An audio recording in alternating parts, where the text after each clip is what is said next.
Just the main purpose of the talk and this discussion is that we'll get onto that as well in a little while. Is that propane, if it's burnt incompletely, and the byproducts of that incomplete combustion are carbon monoxide, and environmental pollution from traffic exhaust, high in carbon monoxide. That's basically what we're looking at. Smoking, is another good example of carbon monoxide exposure. And even wood smoke too, right, Dr. Peat? A bad stove or fireplace can put out a huge amount of carbon monoxide, and even if you have a perfectly adjusted gas stove, if you put a cold pan down on the burner so that the flame touches it, cooling the flame is going to make it release carbon monoxide. So tell me, you had a recent encounter, or somebody you were consulting with someone, and they were lucky enough to get their hands on a good carbon monoxide meter. So just talk about that a little.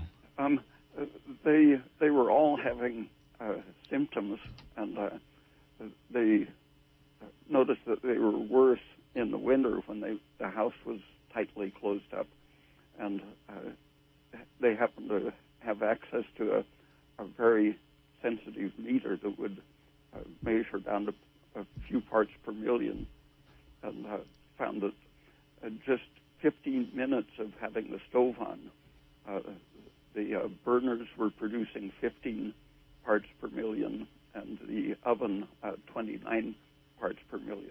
18 and 29. Mm-hmm.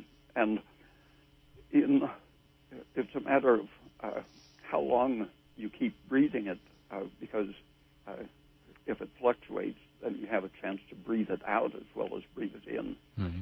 And in one particular experiment with rats, they exposed the rats to the supposedly upper safe limit for human exposure, which for example, in cities, 50 parts 50, per million. Right, okay. And in just 1 hour of exposure, the rats' brains were structurally damaged.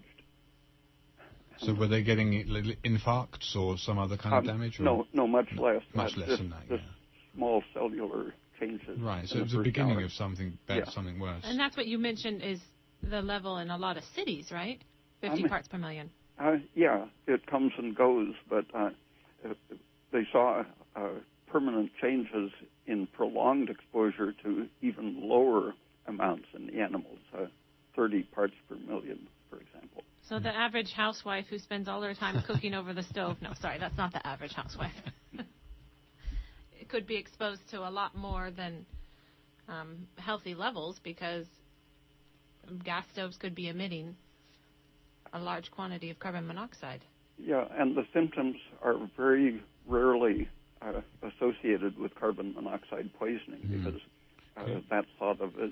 You traditionally think of the person who's shut themselves in a garage with a rubber pipe coming out of their exhaust pipe into the garage, right? Yeah,